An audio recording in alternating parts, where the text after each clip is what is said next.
Hey everyone, I'm about to start titling these preschool pickup thoughts or something. I like to go live when I'm picking things up because sometimes I get here early and it's just an easy time without distractions from little interrupters to come on here and share some thoughts with you guys. So I think I've shared with y'all, I'm part of this mentorship like coaching group and we learn a lot of really cool things. So this month is February and we have Valentine's Day around the corner. Relationships and love are topics for this time of year and this month, and it can be really hard to be in the presence of so much ooey gooey gushy mushy stuff that's posted on social media and all the highlight reels of everyone's love life. And even outside of intimate relationships, we just have so many different relationships that are happening on a day-to-day basis in our life. And I wanted to, I guess, offer some encouragement and some thought and process for managing this area of our life, because if you guys know anything about God and his creation, is that he built us for community. He built us to be in relationships with people, and that means all kinds of relationships, our family relationships, our friend relationships, our love relationships, and it's part of who we are, and it's definitely an innate area of our life that we all want to have. Yes, I'm an introvert. Yes, you can be independent. Yes, you don't need somebody to make your life whole, but innately we were all created to want to have connections with other human beings, and that's part of our existence. So when you think about love and being in love and having healthy relationships, you know, oftentimes our thoughts go to what is the other person doing, like being caught up in why, like, I don't love this person is challenging me, this person doesn't like me. It all revolves kind of around the other person and their actions towards us. And what's hard, or what's something that we need to understand about that, is that a lot of it has to do with our thought process. So when you're thinking about your relationship, whether it's your intimate relationship or relationship with a family member or a friend, we tend to not recognize that the relationship we have with that person is very much solely dependent on us.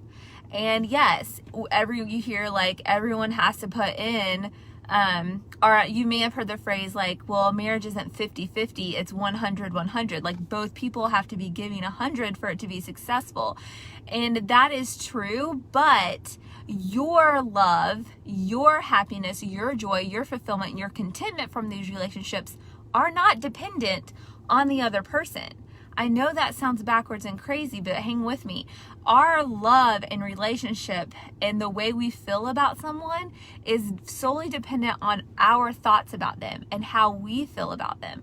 So what does that say? That says that we have a lot more control than what we tend to think, and we put a lot more weight on the other person to make us happy and to build this relationship with us, when really it has much more to do with us and what we're doing.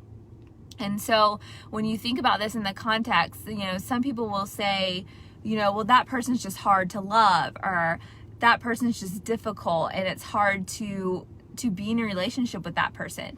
Okay, but here's the flip of it. What's your lovability? And oftentimes when you hear that, you think what I just said. You're thinking about the other person. How easy are they to love? How much, you know, how do they make it to where you can love them? When really lovability is your ability to love. And as believers, as creators from love, from God, God is love. God is the ultimate love and care and all of that stuff. God is love. So when you think about lovability, you have to think about it from your perspective. How do you love? How can you love? And are you being loving? Are you acting out of love? So when we put this into context with a relationship, you manage your thoughts. So there's a circumstance that you may be in with someone. And when you're in a circumstance, you have thoughts about that circumstance, right? It's your scenario, it's your life playing out. And your thoughts dictate your feelings, and your feelings dictate your actions. And from your actions, you get results. So let's say, for instance, you have a difficult family member. Okay, here's the reality. That person's going to be in your life. There's literally nothing you can do about it. Yes, you can set healthy boundaries, and I'm not talking, this is in the context of day-to-day life. I'm not talking extreme situations of abuse or that type of stuff where you do need to probably, you're done with it, you know, you have a boundary. I'm not talking in this sense. I'm talking, let's just say, in general day-to-day life. You have an aunt that's extremely critical of you.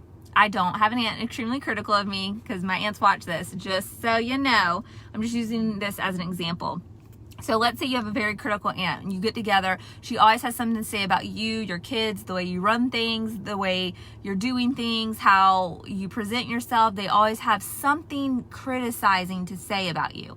And it digs you and it bothers you. And you literally are dreading going to this family thing or having to see them during the holidays because you're like, what kind of crappy attitude is she going to have towards me? And you really have no clue what you've done to incite that type of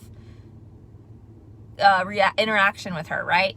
And so you're dreading it. So when you go to these events, your brain, your thoughts about that person, guess what your brain's doing? Making evidence of that, because you're telling your brain, this is reality. This person doesn't like me. This person is criticizing of me. This person puts me down. This person is hard on me for no reason. This person is just negative and mean and an ugly person. That's the story. Those are the thoughts that we have on this person in our life. So when you are in interaction with this person, guess what your brain is doing? Finding all the evidence to make that story true. Because do you know what your brain is constantly doing? Trying to match your reality with what is going on inside and your reaction to it. So your brain is trying to conserve energy. So if you're telling your brain, this person is negative, this person is mean to me, this person doesn't like me, your brain is like gonna expend as little energy making that true as possible. So you're gonna be able to go to that event and every little thing they say, you're gonna be like, yep, that was a dig. Yep, that was negative. Yep, it shows what type of person she is. Yep, she doesn't like me. It matches all that evidence to what you're telling it.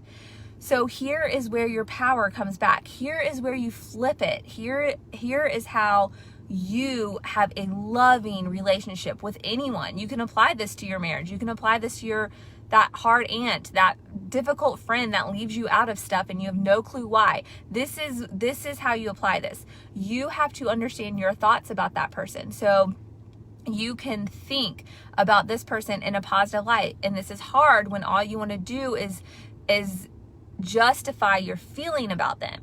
But this is how you gain power back, and this is how you turn it around. You start thinking about the positives. What are the positives about this person? What is their story?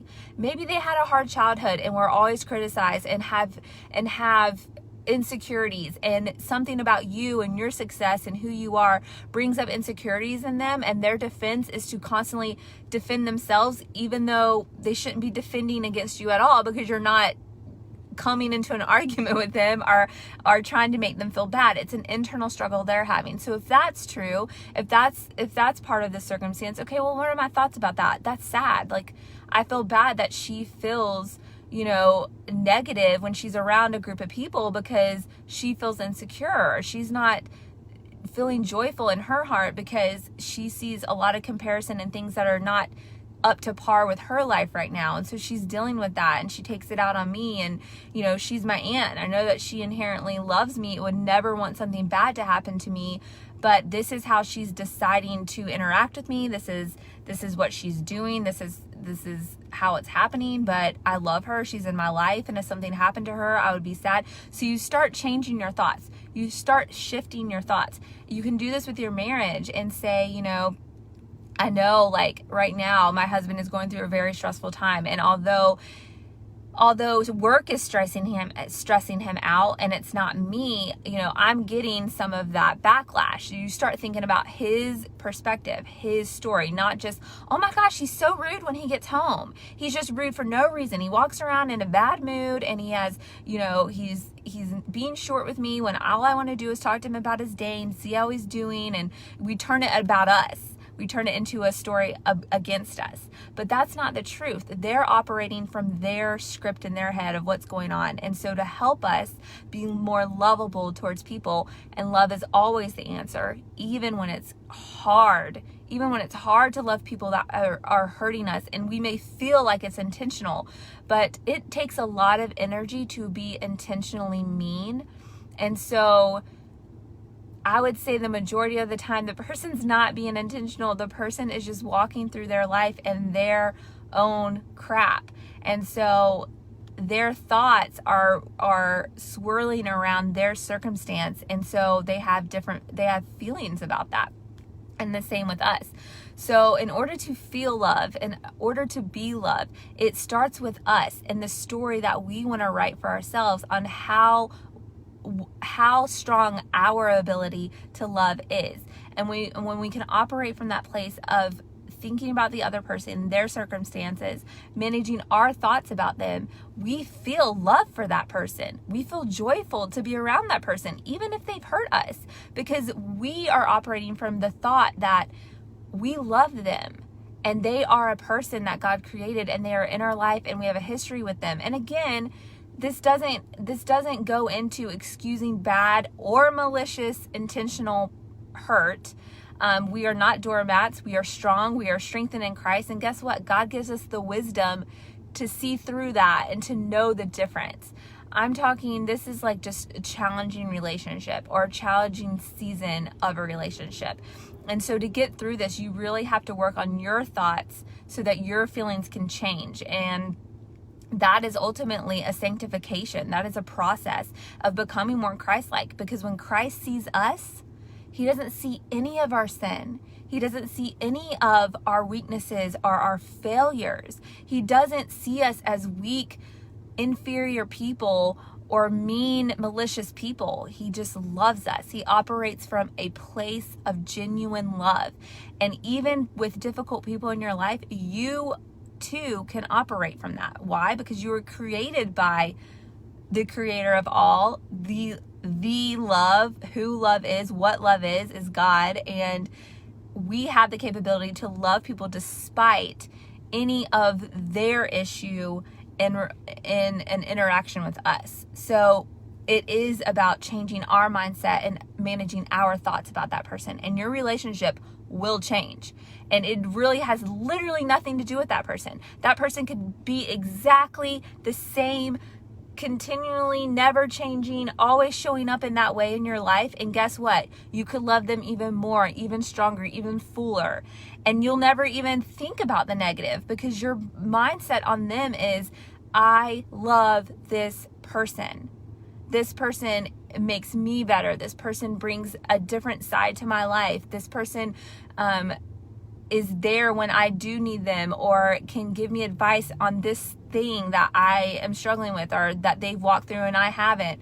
And then in your marriage, I mean, wow, what a difference to think that it has nothing to do with your spouse. And that's a beautiful thing, because we can't control other people. We can only control ourselves. So if you want to live out of love, if you want to live out of joy and contentment and abundance and feeling whole because you have so much to be thankful for and grateful for, it starts with you, and you have control over that. And God's within us and supersedes all that negative crap that people try to bring into your life. All you have to do is manage your thoughts about it. So in this season of love, in this month of love, and how annoying it can be and how challenging it can be to be in a season that's difficult with certain people in your life, you get to flip the script. You get to love them regardless. You get to feel that love, because what your thoughts create are actual feelings. I mean, you can sit there and think of a lemon, think of a juicy lemon, think of cutting it, smelling it, the juice on your hand. You can think about how it's going to taste when you put it to your mouth. And me just thinking about that already have like spit in my mouth. Just from thinking about a lemon, I can feel the sourness in my mouth. Your thoughts control everything. Everything. Everything. So, to be loved, you have to feel love. And how do you feel love? By managing your thoughts, and specifically towards about other people when you're in a difficult season in your marriage, in your relationship, in any type of relationship in your life. You can still feel loved, and you can still be joyful in that relationship and content in that relationship and full in that relationship. And what inevitably will begin to happen is your thoughts control your feelings, which control your actions. And your actions with that person, your actual actions with that person are going to then create actual results. So you're going to have a better relationship with them. You're going to have a fuller relationship with them, a more satisfying relationship with them, because you are creating these results by what you're feeling. And yeah, you can't bank on that they're going to change or that they're going to be different, but I can pretty much guarantee you they're going to interact with you differently, because your results and your actions with them is different. And love, and guess what? Love wins out of everything. Love wins out of any dysfunction. Love wins out on any type of hurt or pain. Love always wins. So think about that.